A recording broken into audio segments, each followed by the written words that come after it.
What's up, guys? Welcome back to Taking the Field with Stevie Mac. And on this episode, a couple things that I want to get to with this episode. Top of the show, we're going to talk the PLL trade deadline and why so many people, I think, seemed like they were underwhelmed with the trade deadline. I'll give you my thoughts on why I wasn't all that surprised with it. I've had those similar thoughts in previous episodes, but we'll kind of go back to those and I'll touch on those once again. So again, that'll be top of the show here, segment one. Second half of the show, I want to get into kind of putting a cap on Athletes Unlimited here as their season just wrapped up over this past weekend. To start out the show, obviously, you can find the podcast anywhere you get your podcasts, including Apple, Spotify, iHeartRadio, TuneIn, Odyssey as well, among others. But I saw this earlier today before getting ready for this episode. I saw a notification from Good Pods, another site that I'm on, Good Pods, and they sent me some rankings for the show on their site. So I saw that, got pretty excited, wanted to share that with you all. Make sure to go follow the show there as well so we can improve on some of these rankings going forward. But just quickly, it says number 5 on the top 100 for indie sports news for their monthly podcast rankings. So I thought that was pretty big. So I wanted to share that with you all. 29th on the indie sports news chart all time. So again, thought that was a pretty big deal. So wanted to share that. It's 23rd on the sports news monthly chart and 48th on the indie news monthly chart. So again, thank you to anybody that follows there on Good Pods. If you don't, go follow there. Follow the show on there. So hopefully maybe over the next few months we can bring up those numbers even just a little bit more. But again, saw that earlier today and wanted to share that with you. But to dive into this episode, I talked top of the show. We're going to get into the PLL trade deadline and maybe what some people would say was a very kind of lackluster trade deadline, and then Athletes Unlimited to round out the show. But I thought it was interesting that people questioned why the Redwoods and the Water Dogs specifically didn't what we would call sell at the trade deadline. And it's interesting because I've said it on multiple occasions on multiple different episodes for probably about the last month or so, and you can even go as far back as the episode that I did with Brandon Biaggi, where I brought him on, kind of talked his thoughts of what a Redwoods rebuild, at least at that point in time, may have looked like. And we did a pretty deep dive into that on that episode. So go back again, wherever you get your podcasts, you can listen to that, because I still think it kind of holds true to today as well, even going back several episodes like that. But I spoke to him about that on that episode in particular. And one thing that I really hit on with him is that the reason I don't think you'll ever see a team like the Redwoods, in this case, talking specifically to 2024 here, a team like the Redwoods and where they're at in the standings, or a team like the Water Dogs and where they are with their season, that you'll never see teams like that in a given year do as what I said, what we would call kind of selling during the season, is because the PLL's basically set it up. And I said this to Brandon on that episode, even going back to then, was the league is basically set up to where they're trying to make it so that teams don't do that, so that they kind of steer away from doing those kinds of things. I said it to Brandon on that episode, when you have things set up in the off season where you have the trade windows, you have free agency, you have the draft, and now you had the championship series in there as well, where coaches can evaluate talent. I mentioned how one instance last February was that Coach Pressler said that he brought in Ronan Jacoby because of his performance in the championship series last winter. So when you have all these different things in place to where teams can drastically change their teams in one off season, I think that's where these coaches / GMs, obviously, during the off seasons, that's where they tend to look towards is, hey, let's say the Redwoods earlier this year, or the Water Dogs, hey, this season isn't going the way that we thought that it would, or the way that we had hoped, but let's not rush into anything right now. Let's not try to look at making those drastic roster changes right now. Let's maybe try to plug and play a few guys here and there, which I think the Redwoods have done a little bit. Obviously, the Water Dogs, with their depth in the midfield, have the opportunity to really move some pieces around, especially in that midfield unit. But again, you're not going to see teams like that where they're just drastically changing their rosters mid-season like that, because you even look at the trade deadline too. People were wondering, well, why didn't they trade some of these guys, right? Why didn't the Redwoods trade somebody like Rob Pennell and maybe a Chris Gray or whoever, and try to get something back in return for them? And it's because, and I thought of this earlier today, is because if the trade deadline was, let's say, 3 weeks ago, we'd be having a totally different conversation. But when you talk about the trade deadline being what is it, the Monday or Tuesday before the last week of the regular season, you're not going to get a ton of value for these guys when they're only going to be on their team for potentially a couple of games, if even that many. And, that's if they're not signed through next season. So again, it's if it was a couple of weeks ago, if it was maybe 2, 3, 4 weeks ago, yeah, we're having a totally different conversation, because now you can try to get more for some of these guys, and you go back to teams not wanting to blow it up in season. The Atlas during that COVID year, obviously different set of circumstances with the shorter season because of COVID, but they traded all their star players in the offseason and got, multiple first round picks, multiple second round picks, and things like that. I think because the trade deadline is so late in the season now for the PLL, you're not going to see teams getting that kind of value unless it's for a guy that's signed for multiple seasons past the current season. So if you had the Redwoods trading a guy that's not just signed through 2025, but maybe even 2026, I think that's where you would start to see a team say, okay, we'd be willing to give up one of those late first, maybe early second round picks in order to get them. Not that a team like that would be picking early second round, but you kind of get what I'm saying, is they'd be more willing, I think, to give up maybe one of those last few picks of the first round. And even then, I think they'd be a little hesitant to do it. But I don't see that necessarily being the case unless the PLL were to bump back the trade deadline a few weeks. And again, I don't see them doing that either, because what you have to realize about the way that it's sort of set up is that they're trying to make it so that these games matter, even when we all kind of know they really don't. Like, there's audio at the beginning of the show, and I'll run it back here in just a second, but there's audio that we open the show with where Paul Rabel himself is actually on his podcast that he's been doing lately, where he's actually saying, yeah, mathematically, the Redwoods could still technically make the playoffs. Like, there is actually still mathematically a path where they can make it, and it's, they just have to beat the Archers by 11, and then, the Chaos have to beat whoever by 11 and this and that. And it's like, Paul, you basically could have just stopped after saying they had to beat the Archers, because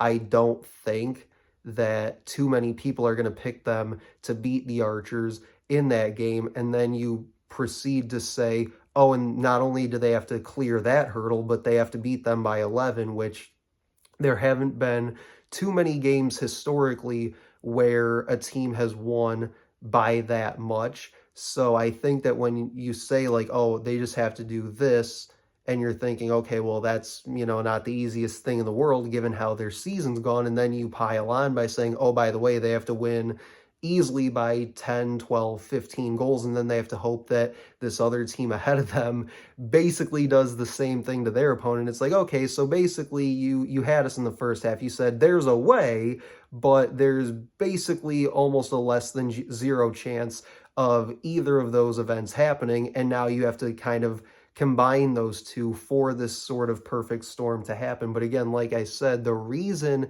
to kind of sum it all up, the reason why you don't see these teams blow it up mid-season, and we've really never seen them do so, is because the way that the league has set things up to, I think, maybe encourage teams and encourage these head coaches to steer clear of doing that. Like, you go back to the first year of the PLL in the playoffs, the teams that didn't make the playoff championship bracket, whatever you want to call it, were put in that sort of that secondary bracket, and the winner of that secondary bracket got the number one overall pick. So again, there was no incentive to tank even in year one, because if you didn't do that, even if you didn't win the championship, you still got the number one pick in the draft, right? And now it's like, hey, you finish in the top four, you get to go to the championship series, right? So there's different things. And then I've even talked about, like I said, the different things that happen during the off season. So there's just so many different things. And like I said, too, the trade deadline being so late in the year,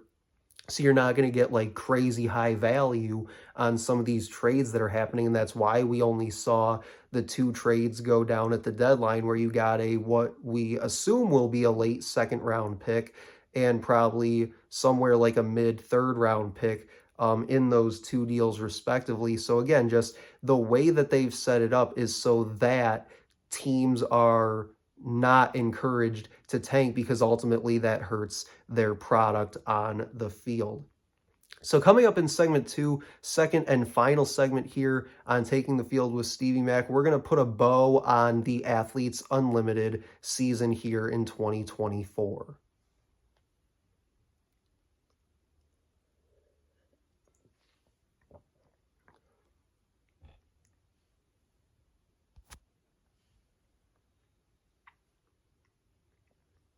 All right, welcome back. Second and final segment here on Taking the Field with Stevie Mac. Anywhere you get your podcasts, including Apple, Spotify, and Odyssey. Also, talk top of the show. Apparently doing very well, the show is on Good Pods as well. So if you haven't checked it out there, I encourage you to do so and sort of help out some of those rankings. As I found out here earlier today, I shared those with you top of the show. But again, segment one talked the PLL, sort of the trade deadline, and why it was, I think in a lot of people's terms, would say lackluster, as we only saw the two deals go down, and sort of why I think that is, and how it's sort of by design from the PLL. But also that's kind of funny audio from Rabel there as well, where he says basically the Redwoods have a chance, but you might as well make it less than zero. But I'm still going to say that they have a chance. So I just got a good laugh out of that. So I wanted to share that with you. But as promised, segment two, we're going to finish this thing out, putting a cap on Athletes Unlimited here for 2024, season 4 of Athletes Unlimited Lacrosse. And finally, I talked about it about a month ago now at the start of their season with Tari Kandemiri. We're both big fans of Sam Apuzzo. She finally does get it done. She gets that number one spot in Athletes Unlimited Lacrosse after coming in second each of the last 2 years to goalie Taylor Marino, who actually, for I believe it was the first time, finished outside the top 4 this year, did Marino, which was a bit of a surprise, I would say, for sure. But again, Sam Apuzzo kind of gets over that hump, gets that number one spot, and that was really cool to see. And I believe I did read after the fact, after the games ended this past Sunday, I believe I had read that Apuzzo's now the first player ever in Athletes Unlimited Lacrosse to finish in the top 4 each of the first 4 seasons. So just another kind of accolade for her in her Athletes Unlimited career. But like I said, it was kind of surprising too for Marino to finish outside of that top 4. She's typically, along with Apuzzo, been a mainstay in the top 4 week in, week out, season after season. Like I said, she had been the 2-time defending champ in Athletes Unlimited Lacrosse. So very uncharacteristic to see her finish the year outside the top 4. But it was also a bit of a down year, I would say, for Moreno in cage. There was a couple games I remember throughout the season that I saw where she actually took herself out of games because of just her poor performance in those games, would later reinsert herself into the game later on. But yeah, just it was kind of an interesting year for her. Didn't seem like she was typically her normal self. There were games where, of course, she was fantastic and making some unreal saves and being more of what we're accustomed to seeing from her. But yeah, there was maybe two or three games in there sprinkled in throughout the season where it's just like, man, for whatever reason, just didn't seem like she had it that day. And I think that in the end of the day, that hurt her in terms of those individual points because of those poor performances that she had. But I also think I don't remember what the outcome was here in week 4, but I do know those first 3 games against Apuzzo's teams. She also went 0-3 in those games. So obviously having those head-to-head points go in favor of Sam Apuzzo in that case also didn't help Taylor Marino either. Charlotte North, though, had a absolutely unreal year, in Athletes Unlimited Lacrosse, set the single season record for goals, had over 50 pretty easily, I would say, as well, for Charlotte North, who was also part of the PLL All-Star festivities a couple weeks ago as they brought in some women's players as well, such as Charlotte North and Alex Ost-Holman were part of those events in Louisville. So just an unreal summer for Charlotte North. Like I said, had the single season goals record for Athletes Unlimited. Also had, I forget if it was the single game goals record or maybe it was points record, but had 8 in one game and set a record for that as well. Charlotte North ended up finishing second on the individual points leaderboard behind just Sam Apuzzo and was, I believe it was a 2-time captain here this season in Athletes Unlimited. So a fantastic summer from her. And then the rookies as well were as advertised. Like that was one of the things going back, talking with Tari a few episodes ago at the beginning of the Athletes Unlimited season, just a 4-week season for them. But I talked to her about some of the rookies and who she was excited to see. The rookies were as advertised this season, which was a great thing for Athletes Unlimited Lacrosse. You talk about that top 20 on the individual leaderboard. There was 5 rookies represented in the top 20. Ellie Macero was the highest rated one at 7th overall. Izzy Skane was 12th. Cassidy Spillis was 15th. And Emily Knowles was 17th. And Cassidy Weeks actually rounded out the top 20 at 20th overall. And then Knowles actually finished as a all-defensive team member and also, I believe, won Defender of the Year as well. So again, just a super star-studded, loaded, really fun rookie class. And that's not even mentioning players like Isabella Peterson and Sydney Black, who had fantastic seasons as well. Didn't finish inside the top 20 overall, but obviously can't forget about them when you talk about some of these rookies as well. And I think just my overall thoughts about Athletes Unlimited and just what they've been able to do for women's lacrosse and women's pro lacrosse in specific, and kind of how they tie in with some of the other pro leagues like the PLL, the NLL, and even just talking college as well, is that it's just been so exciting to watch. And I think that the product that we're getting with these leagues is just so great. Like all of them are tied with ESPN, like Athletes Unlimited.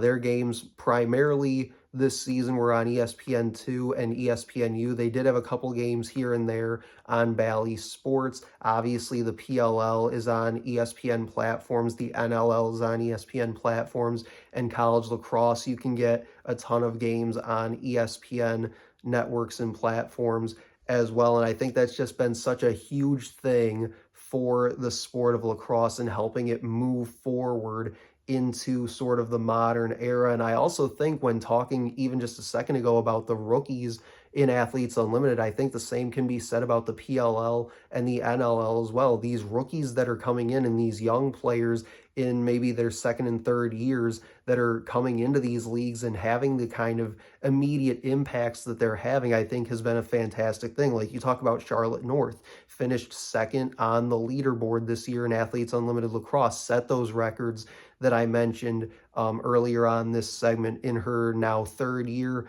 in Athletes Unlimited Lacrosse. So just the and you look at the PLL, you talk about guys like TJ Malone, probably going to be rookie of the year, right? Connor Schellenberger has had a huge impact on the Atlas offense this year, right? You talk about Jake Pacino with the Outlaws, just different guys like that. The list goes on and on.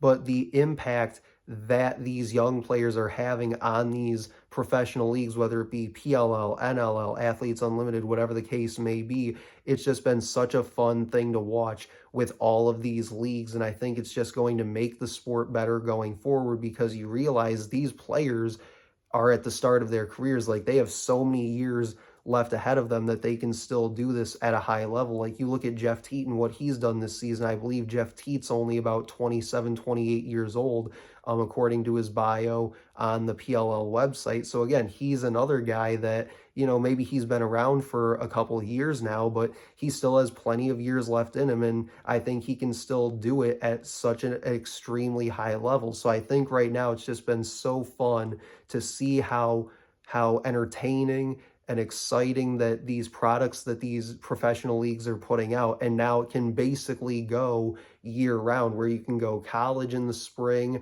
on ESPN, you got Athletes Unlimited and the PLL during the summer months on ESPN, maybe like 2 months off or whatever it is until you get into NLL season, and then you're rolling straight through winter with the NLL on ESPN, and now the PLL gets in on some of the action as well with the championship series around February, and that as well on ESPN. So again, I just think that right now is just such a big time for professional lacrosse. So that'll do it for this episode of Taking the Field with Stevie Mac. Make sure to like, comment, and share on this episode. Top of the show, again, we talked about the PLL trade deadline and sort of the lack of moves that were made and why I thought that that was saying that it was basically by design from the league. In segment 2, we put a bow on year 4 in Athletes Unlimited Lacrosse, but that'll do it for me. I'll talk to you guys later.